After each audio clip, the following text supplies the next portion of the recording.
नमस्कार मित्रों, माता रानी की जय हो। स्वागत है आपका हमारे YouTube चैनल पर।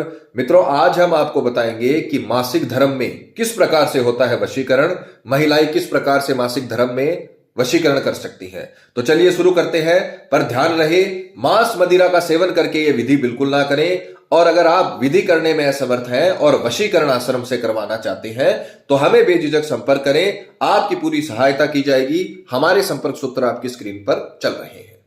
मित्रों, आज की विधि हमारी माताओं बहनों के लिए है। आज की विधि आज थोड़ी सी आपको असहज लग सकती है, पर क्या करें, तंत्र विद्या के नियम ही इस प्रकार है, तंत्र विद्या की विधि ही इस प्रकार है।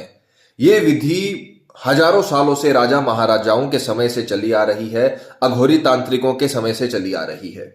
ये बहुत ही पावरफुल विधि है। गारंटी है हमारी वशीकरण होकर रहेगा। जिस प्रकार से आप अपने प्रेमी के लिए रोते हो, उसी प्रकार से आपका प्रेमी भी आपके लिए रोएगा। इतना वो आपके आकर्षण में आ जाएगा जितना आप भी उसके आकर्षण में नहीं हो। पति को वश में करने के लिए या फिर मनचाहा वर पाने के लिए बहुत ताकतवर विधि है। अगर विधि में सामग्री की बात करें तो सिर्फ माहवारी में जो कठिन दिन होते हैं माताओं बहनों के, उसमें जो गंदा कपड़ा होता है उसे आपको इसमें सामग्री के रूप में लेना है।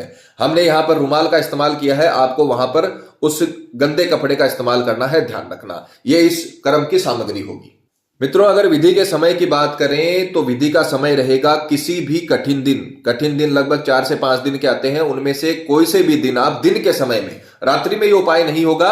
आपको कठिन दिन में गंदा कपड़ा आपको लेना है और उसे सीधे हाथ में लेकर, बहुत ही ताकतवर उपाय है। अगर आपने जीवन में एक बार कर लिया, पूरे जीवन में कभी भी आपको किसी भी तंत्र मंत्र की आवश्यकता नहीं रहेगी। जीवन में सिर्फ एक बार ये करें। हमारी जवाबदारी है, आपका पति, आपका प्रेमी पूरी तरीके से आपके वश में होगा और हमेशा के लिए आपके कहे में रहेगा। अगर आपका लवर है तो वो आपका जीवन साथी बनकर रहेगा। यह विधि बहुत पुरानी है, इसको आजमाइए।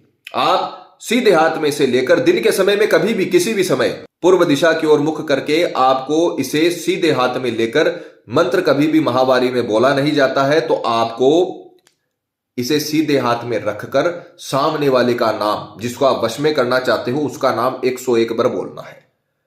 मान लीजिए कोई लड़की है, अपने पति का वशीकरण कर रही है, उसके पति का नाम है रमेश, तो वो सीधे हाथ में से लेकर रमेश रमेश रमेश रमेश इस प्रकार से 101 बार बोलेगी। उसके पश्चात जब 101 बार कंप्लीट हो जाए, तब आपको इसे सीधे हाथ में ही रखे हुए, पकड़े हुए अपनी मनोकामना बोलनी है, आंखें बंद करके।